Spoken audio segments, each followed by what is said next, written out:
네, 여러분 반갑습니다. 반갑습니다.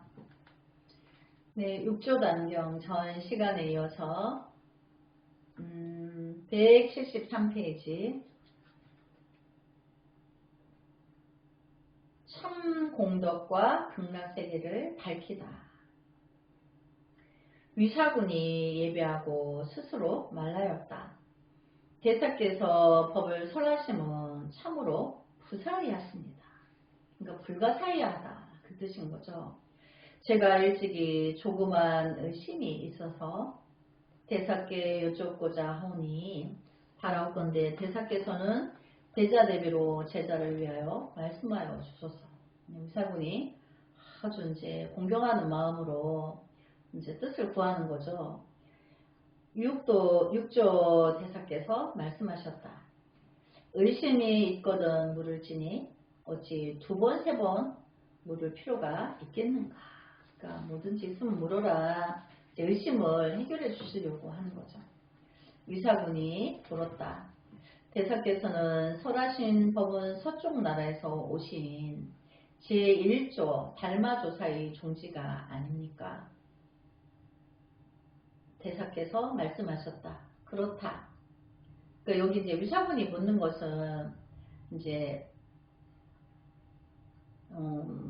서쪽 나라에서 오신 제1조 달마조사 종지가 아닙니까? 그러니까 이제 달마가 양모제 때 인도에서 이제 양나라 무제가 왕일 때 온 거죠. 근데 양모제는 인도의 생불이라고 일컬어지는 달마가 자기에 찾아오니까 양모제는 굉장히 기뻤는 거예요. 왜냐하면 자기가 그 성인이 자기를 찾아와서 이 중국에 이제 불법을 펴기 위해서 이제 왔는데 어쨌든 자기를 만나러 온 거에 대해서 굉장한 무한한 자기가 이제 존재감이 있었던 거예요. 그래서 이제 그 달마조사가 전하신 법이 아니냐 위사군이 묻는 거죠. 그러니까 대사께서 말씀하셨다. 그렇다. 제자가 듣자오니 달마대사께서 양무제를 교화하실 때 양무제가 달마대사께 묻기를 짐이 한평생 동안 절을 짓고 보시를 하며 공양을 올렸는데 공덕이 있습니까? 라고 하자 달마대사께서는 전혀 공덕이 없습니다. 라고 대답하시니 양무제는 불쾌하게 여겨 마침내 달마대사를 나라 밖으로 내보내었다고 하는데 이 말을 잘 알지 못하겠습니다. 청하온데 대사께서는 말씀해 주십시오. 이게 굉장한 질문인 거죠. 달마가 이제 양나라 모제 때 모제가 왕위 쪽에 와서 불법을 전하고 양모제가 불사를 어마어마하게 일으켰어요. 곳곳마다. 그래서 근 10여 년 동안에 어마어마한 불사를 일으킨 거죠. 그리고 어느 날 이제 자기의 이제 신하들이 있죠. 신하와 대중을 모아놓고 중국은 대국이니까 그 왕은 하늘에서 내린 자라에서 천자라고 해요. 그래서 왕권이 어마어마하게 왕권이 대단한 거죠. 근데 거기에 왕도 거기에 오는 무리들의 신하들이 셀 수 없는 많은 양의 이제 그 대중들이 있는 거죠. 근데 이제 그 신하 무리 앞에서 왕이 왕권을 방어하는데 이제 자기 위상을 드높여야 되는 부분이 있는 거예요. 그래서 이제 양무제가 달마에게 그 신하를 모아놓고 연애를 베풀었어요. 그래 이제 양무제는 의도가 있었던 거죠. 내가 이렇게 불사를 이랬는데 과히 위대하지 않은가. 그래서 달마가 참으로 위대하다. 이 말을 듣고 싶었던 거죠. 그랬는데 그 양무지 앞에서 달마가 무공덕 그랬는 거예요. 짐이 한평생 동안 절을 짓고 보시를 하며 공양을 올렸는데 공덕이 과연 공덕이 많지 않은가 이렇게 하니까 달마가 숨도 쉬지 않고 무공덕 했는 거예요. 그러니까 양무제가 그 대신들 앞에서 자기가 이제 옹졸하다 보니까 너무 수치심을 느끼고 안으로 화가 생겼는 거예요. 그래서 음모를 꾸며가지고 이제 죄 누명을 씌우게 돼요. 그래가지고 돌관에다가 돌 무덤에다가 그 위에 돌탑을 지어서 병사들로 지키게 했어요. 저놈이 도력이 출중하니까 뭐 이렇게 해도 어떤 일이 있을 수 있으니까 지켜라. 이렇게 이제 양무제가 달마를 돌관의 돌무덤에 해놓고 위에다가 또 돌탑을 지은 거예요. 그랬는데 이제 어느 날 황제의 신하가 이제 사신이라고 했죠. 황제의 신하가 사신으로 이웃나라에 심부름을 보내고 뜻을 전하는 게 옛날에는 말 타고 다니고 걸어 다니던 시절이니까 이제 그 히말라야 산맥을 넘어오다가 달마대사를 만난 거예요. 황제의 신하가 사신으로 갔다 오다가 그러니까 사신이 말하기를 대사이시여 지금 황궁에 계셔야 되는데 어찌 지금 이렇게 내 앞에 있느냐. 근데 이제 황제의 사신이 달마를 보니까 지팡이를 짚고 있는데 발은 맨발이고 집신의 한 짝이 그 지팡이에 걸려 있는 거예요. 그래서 어찌하여서 지금 여기에 계시느냐 이렇게 놀라서 물을 수밖에 없죠. 그러니까 이제 달마가 말하기를 나는 이제 때가 되어서 여기를 떠나서 이제 내가 내 갈 길을 그 다음 내 갈 길을 가노라 이러면서 다시 그 산속으로 호련히 사라졌다는 거예요. 그래서 황제의 사신이 이제 양무제한테 와서 오다가 히말라야 산맥에서 그 달마대사를 만나노라고 그래서 어째 어인일이냐고 물으니까 자기는 이제 때가 다 돼서 이제 내가 다음 곳으로 갈 길을 가노라 이렇게 하는데 맨발이었고 집신이 한 짝이 이제 지팡이에 걸려 있었다라고 하는 거죠. 그래서 이제 양무제가 탑을 해체하고 돌 무덤을 해체해 마라 이제 이렇게. 그래서 열어보니까 돌관 안에는 달마의 시신도 없고 집신만 한 짝이 있는 거예요. 그래서 이제 달마는 그때 그 무덤을 나와서 내가 이제 들어가서 이제 깊은 이제 양무제가 말귀를 못 알아들으니까 깊은 수행을 더 해야 되겠다. 그래서 그렇게 이제 양무제한테 가서 불사를 읽고 불법을 전하고선 무공덕 이렇게 하고 나와서는 그 9년 동안 그 면벽 해가지고 달마가 수행했던 그 바위 앞에 자리가 있어요. 근데 거기 지금 사람들이 가면 달마가 앉아있던 그림자가 지어있다. 돌에. 9년 동안 나오지 않았는 거예요. 시절이 더 성숙되기를 숙성되는 세월을 기다린 거예요. 그렇게 하고도. 근데 여기서 이제 말하는 거는 이제 양무제는 그때 지공화상이라고 또 큰 스님이 있었어요. 달마가 오기 전부터 있었던 거죠. 그래서 지공 스님에게 어찌된 영문이냐 이렇게 물었을 때 지공화상이 말하기를 황제시여 달마는 관세음보살의 화신입니다. 이렇게 말한 거예요. 관세음보살님이 화신으로 달마의 모습으로 해서 화신으로 불법을 중국의 대륙에 전하기 위해서 이제 잠시 왔다 갔노라고 그렇게 말을 해주죠. 그래서 그때 이후로 달마가 양무제가 이제 불법의 진수를 이제 공부하게 돼서 나중에 양무제를 불법 천자라고 불렀다고 그래요. 그러니까 공부한 거죠. 어떤 공부를 했겠어요? 도노법을 공부한 거죠. 무공덕 했는 것이. 그럼 왜 공덕이 없다 했죠? 복을 지은 거죠.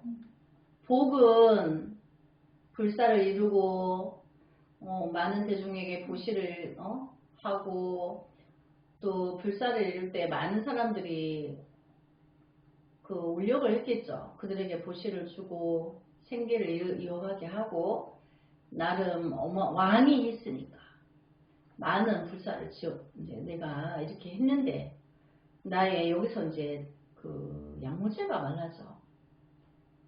내가 공덕이 가인의 공덕이 가히 많지 않은가. 공덕을 말하는 거죠. 공덕. 양무제가 복덕을 말한 게 아니었죠. 공덕을 말한 거죠. 그러니까 달마가 무공덕. 그러니까 공덕은 내가 쌍차 쌍조하여서 통파식을 끊는 찰나에 불성을 만나는 쌍차 쌍조를 하여서 자기 안에 불성이 드러나서 무주상고시를 실천적으로 했을 때 그게 공덕이 되는 거죠. 근데 이제 달마가 볼 때 양무제는 아직 자성을 본 게 아니죠. 자기 불성을 본 게 아니고 달마가 제시하는 부처님의 그 보시 복덕을 지은 거죠. 그래서 나의 복덕이 과히 많지 않은가. 그랬으면 복은 복대로 받는다고 분명히 이제 육조스님도 말씀하시죠. 그랬는데 공덕이라 하니까 무공덕이라 하니까. 그러면 공덕이 되려면 깨달음에서 자기 불성을 만나고 양무제가 아직 내가 자기의 불성을 못 보고 행을 한 거나 베풀고 복덕을 지은 거나 깨닫고 나서 지은 거나 그냥 볼 때는 뭐가 다르냐 이렇게 할 수 있죠. 그렇지만 마음을 실천적으로 마음을 행하는 데서는 다른 거예요. 왕이 베푼 것은 백성을 위해서 복을 지은 거고 왕의 자신의 공덕을 지은 게 아니란 거죠. 그러면 자기가 자성의 불성을 만나서 자기 불성을 만나서 무주상 보시에 실천적으로 하는 마음의 행위 들어서 보시를 했을 때는 그게 공덕이죠. 그러니까 우리가 이제 복덕과 공덕을 정확하게 구분할 수 있어야 돼요. 도노법에서는 이제 복은 복대로의 결과가 있다 그랬죠. 인과의 법칙이니까. 당연히 공덕도 마찬가지. 그래서 복 지는 일을 하지 마라 이게 아니에요. 그런 과정을 통해서 내가 공덕을 쌓는 일을 해야 되는데 내가 나의 불성을 보지 못한 상태에서 하는 것과 나의 불성을 만나고 나의 성품을 만나고 하는 것과의 차이가 있다는 거죠. 그래서 나의 그 불성을 만나고 이제 실천적으로 가는 것은 그게 공덕이에요. 근데 아직 내가 보지 못한 상태에서 하게 되면 내가 조건 없이 베푼다 해도 늘 기억하죠. 내가 베풀었는데 자성을 본 사람은 내가 이제 집도 주고 돈도 주고 먹을 것도 주고 모든 걸 다 해줬는데 공부도 가르쳐주고 했는데 아직 깨닫지 못해서 나에게 목숨을 이제 칼을 들이대서 목숨이 끊어지는 순간에도 자기의 자성을 보는 사람은 이 사람이 미혹해서 아직 나에게 미혹해서 칼을 들이대서 내가 목숨이 끊어지더라도 그 사람이 죄가 돌아가지 않도록 이제 나를 열반에 들게 하니 참으로 자비롭다. 불운한 존자님이 그렇게 했다고 했죠. 자기의 불성을 본 사람은 그것마저도 가여이 여겨서 아픈 마음으로 금생을 마감하고 또 뭐 다른 옷을 바꿔 입고 깨달은 사람은 윤회가 빨라요. 빨리빨리 옷 갈아입고 오는 거죠. 그래서 아라님들은 윤회가 빠르다. 바로바로 온다. 그런 말이 있는 거예요. 그래서 이제 위사군이 달마대사가 이제 무공덕이라 했는 거에 대해서 의문이 있었던 거죠. 근데 이 의문은 육조 단경에서 이렇게 위사군이 이제 육조 스님한테, 해능 스님한테 묻기 전에는 다 의문이 있었죠. 근데 이제 거기에 대한 대답을 이제 해주시죠. 양무제는 불쾌하게 여겨서 달마대사를 나라 밖으로 내보내었다고 하는데 이 말을 잘 알지 못하겠습니다. 청하온데 대사께서는 말씀해 주십시오. 누구에게나 의문이었던 이제 질문을 하고 답을 주게 되죠. 육조 대사께서 말씀하셨다. 참으로 공덕이 없다니 사구는 달마대사의 말씀을 의심하지 말지니 양무제가 삿된 길에 집착하여 다른 법을 모르는 것이니라. 그렇죠. 이제 공덕과 복덕을 몰라서 그렇게 물었는 거죠. 위사군이 물었다. 어찌하여 공덕이 없습니까? 육조 대사가 말씀하셨다. 절을 짓고 보시하며 공양을 올리는 것은 다만 복을 닦는 것이니 육조스님도 분명히 말씀하시죠. 그거는 이제 상으로서 하는 것은 복을 닦는 거다. 복을 공덕이라고 하지는 말아야 하며 공덕은 법신에 있고 복밭에 있지 않느니라. 그러니까 내가 내 안의 불성을 만나서 실천적으로 무주상 보시를 실천적으로 할 때는 조건 없는 보시 공덕이 돼요. 근데 자기의 불성을 보지 못하니는 이제 그게 복으로 된다는 얘기죠. 복 짓는 일이. 그럼 여기서 그 공덕은 법신에 있고 공덕이 법신에 있다는 거는 내가 통발식을 끊고 내 안에 불성을 만나면 그게 법신이죠. 그 법신은 조건이 없어요. 그래서 그거를 무주상보시라고 하는 거예요.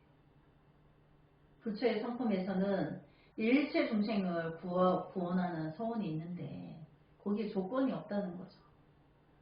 그러니까 그걸 우리가 법신이라고 해요. 우리가 부처는 법신호를 읽고 상으로 볼 수 없다고 했죠. 그리고 이제 여기 보면 복받쳐 있지 않느니라. 그럼 절에 와서 절을 짓고 중상불사하고 불상을 만들고 조성하고 그렇게 아무리 많이 일으켜도 그것은 복받치다. 복을 닦는 밭. 그러니까 이제 절에 오면 불전함이 있는데 거기에 복전함 이렇게 돼 있죠. 공전함 이게 아니죠. 복을 닦는 밭. 전자가 밭전자예요. 복전함. 복받치다. 절에 와서 수행하는 모든 그 행위 눈으로 보이고 시주하고 불사하고 공양을 올리고 이렇게 하고 우리가 또 이렇게 공부하죠. 이렇게 상으로서 공부하는 그 자체는 복받치라는 거죠. 복은 복대로 받는다. 왜? 인과의 법칙에 돌아가서. 악행은 악과를 받고 선행은 선과를 받는 거예요. 그렇지만 공덕은 되지 않는다. 그럼 공덕은 법신에 있다. 그것은 스님이 이제 방금 전에 말했는 내 안에 불성을 만나야지만 비로소 무주상보시가 되고 그것은 법신이다. 지혜 작용. 그러니까 일체 중생의 미혹함을 보면 나의 불성은 그 미혹함을 보고 미혹함으로 고통받는 걸 보고 마음이 아파요. 그 아픔 때문에 아픈 마음이 들어오면서 그 지혜가 발현이 돼요. 근데 무조건 자기의 불성은 미혹한 중생이 미혹으로 고통받는 걸 보면 아프게 돼 있어요. 아픔이 들어오는 찰나에 방편도 들어오는 거죠. 그게 부처님의 지혜예요. 근데 이제 자기의 불성을 만나지 않으면 나의 혈육에게는 아파. 혈육도 촌수가 있어. 내 자식은 아프고 그래 촌수 따라 이 자식 차등이 있어. 아픔이. 근데 이제 내 안의 불성은 평등해. 내 자식과 외아들과 같이 내 하나밖에 없는 자식을 두고 내가 목숨을 바꿀 수 있죠. 근데 그것이 일체 미혹한 중생에게 똑같이 그렇게 된다는 거죠. 그 아픔이 있기 때문에 부처님의 84,000가지 지혜가 다 갖추게 되는 거예요. 그 중생의 미혹으로 고통받는 게 천차만별이죠. 왜? 업이 다르기 때문에. 업이 다르기 때문에 고통도 84,000가지인데 거기에 대한 답도 84,000가지가 있다는 거죠. 근데 그거를 열쇠를 치면 하나의 열쇠로 어떤 열쇠? 내 안에 통팔식을 끊고 불성을 만나기만 하면 그 중생의 미혹을 향한 아픔이 열쇠예요. 그 미혹으로 고통받는 걸 보면 그게 지혜가 일어나는 거예요. 무조건 아프게 돼 있어. 근데 아프지 않은 것은 아직 자기의 불성을 못 만났기 때문에. 그래서 그 아픔을 법신이라는 거예요. 그 아픔 때문에 중생에게 베풀어 주게 되는 거예요. 조건 없이. 목숨도 대신 주게 되고. 그 아까워하지 않고 또 일체 중생이 두루두루 어여빨리 부처님 세계예요. 자기 성품을 부처님이 인리로 구원하러 오신 거죠. 너 안에 다 불서가 있다. 이걸 알려주기 위해서 오셨는데 그거를 종교가 달라서 또 언어가 달라서 문화가 달라서 접하지 못한 이들에게 부지런히 알려서 함께 가야 되는 거죠. 또 지옥이 빌 때까지 이제 인간 세계에서 죽으면 이제 공부 안 하고 죽으면 다 지옥 가는데 그나마도 이제 이렇게 우리가 마음을 닦아서 아직 불성은 못 받지만 지장보살님의 대원 본종 지옥이 빌 때까지 생불하지 않겠다고 지장보살님 따라서 그 원에 세운 사람은 그나마도 다시 또 원생으로 올 수 있단 말이죠. 그 원생을 세웠기 때문에. 그래서 지옥에 어둡지 않다. 그러니까 깨달은 사람만 지옥을 안 간다 이게 아니고 인과의 법칙이 정확하다는 거예요.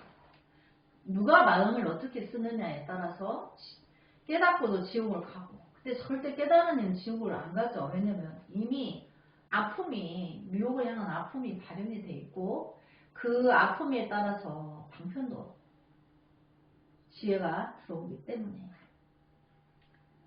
그래서 공덕은 법신에 있고 복밭에 있지 않느니라. 항상 명심해야 되죠. 공덕은 나의 죄를 지우는데 공덕은 복지는 데 있지 않고 법신에 있다. 그러니까 또 내가 얼른 도노해야 되겠죠.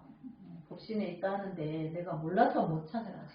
내 안에 있다는데 저기 내가 뭐 천리만리 안 가도 돼. 내 안에 바로 있다는데 이제 바로 가기를 해야 되는 거죠.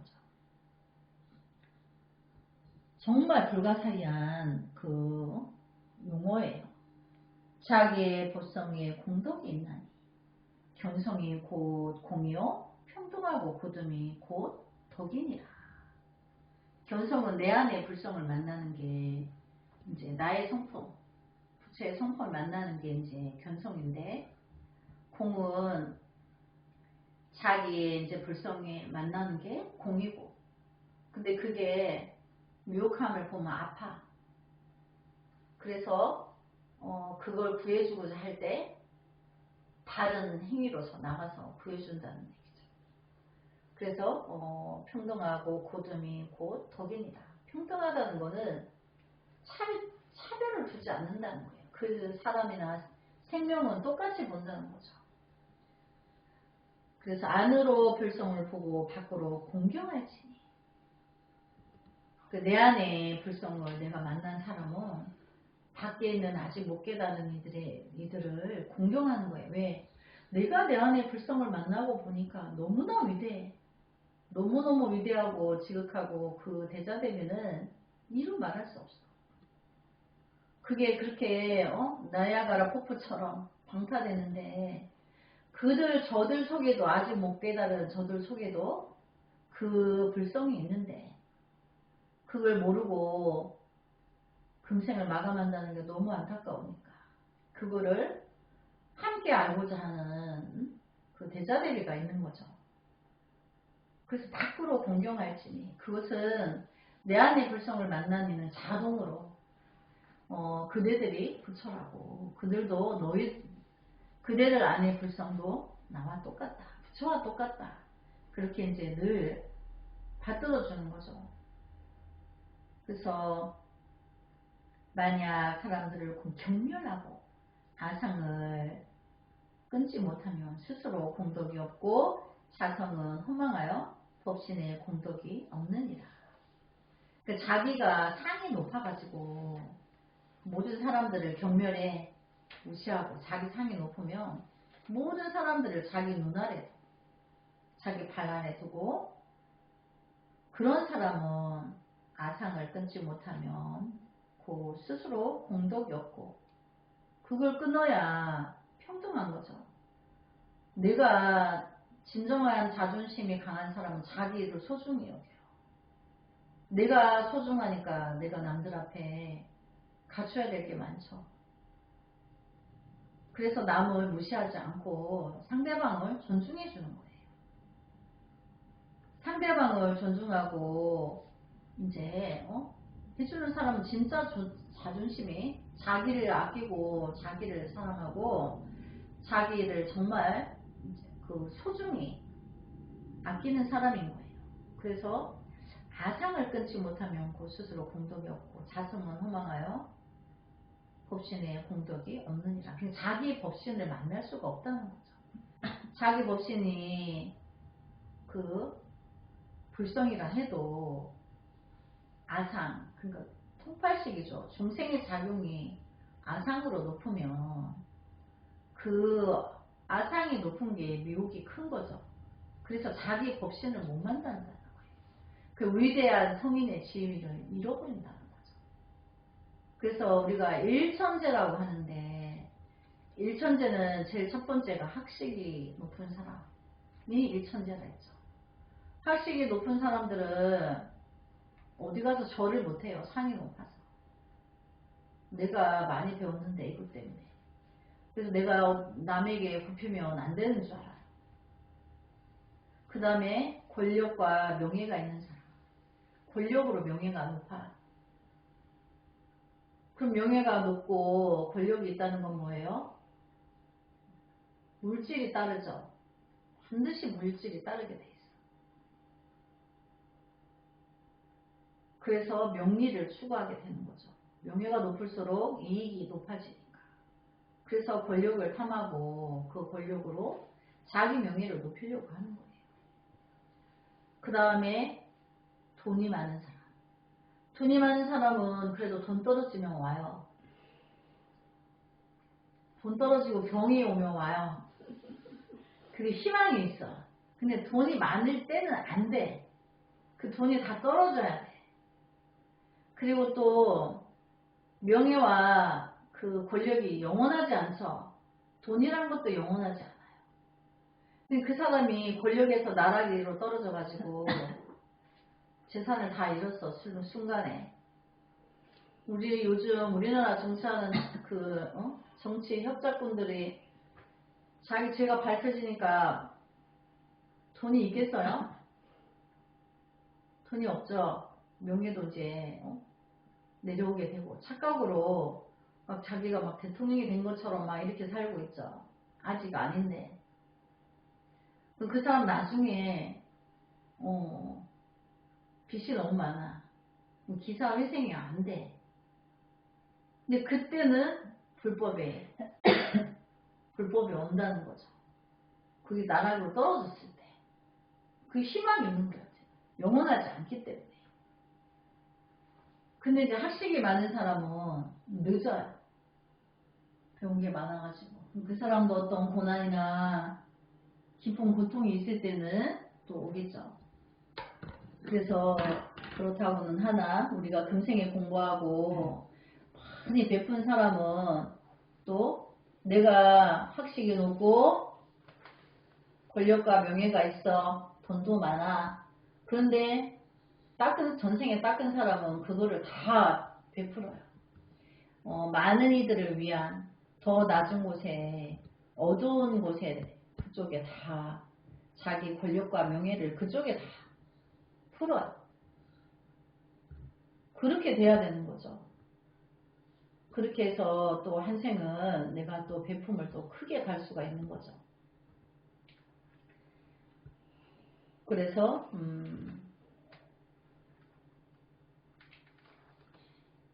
생각마다 덕을 행하고 마음이 평등하여 굳으면 공덕이 곧 가볍지 않으니. 그러니까 내가 이제 생각에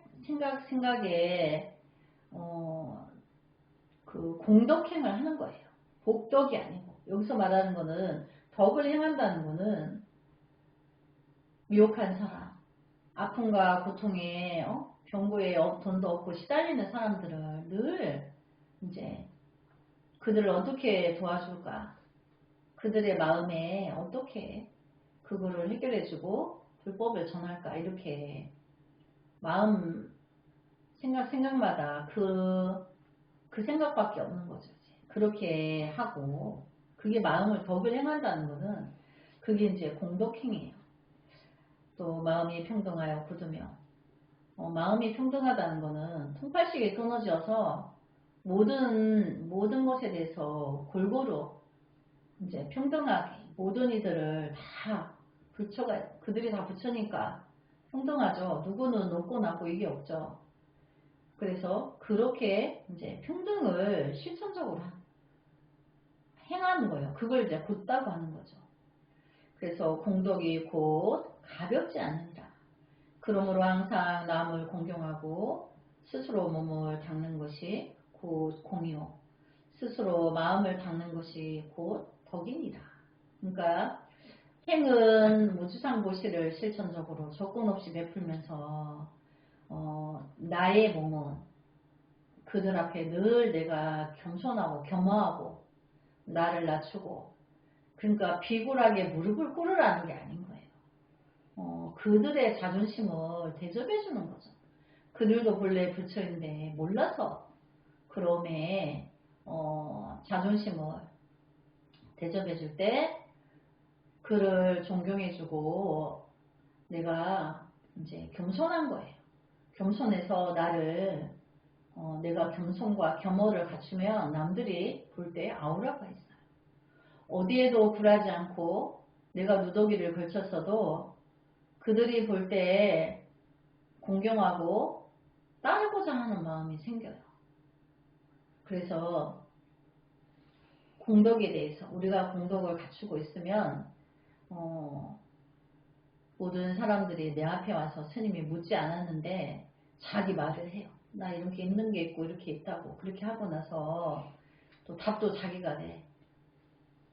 어떤 사람은 저는요 이혼하려고요. 그래서 이러이러하고 이러이러해서 이혼하려고 합니다. 그래서 이야기 다 끝나고 나서는 이제 그래 반반의 책임이 있다.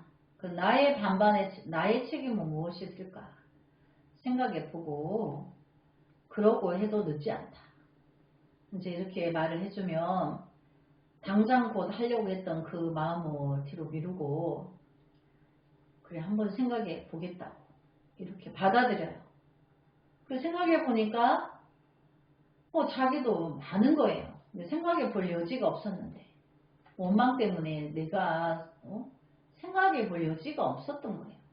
근데 한번 생각해보고 비교해봐라. 그래 50% 50%인가 아니면 70%가 30%인가 이렇게 해보고 너가 70이 되면 해도 돼.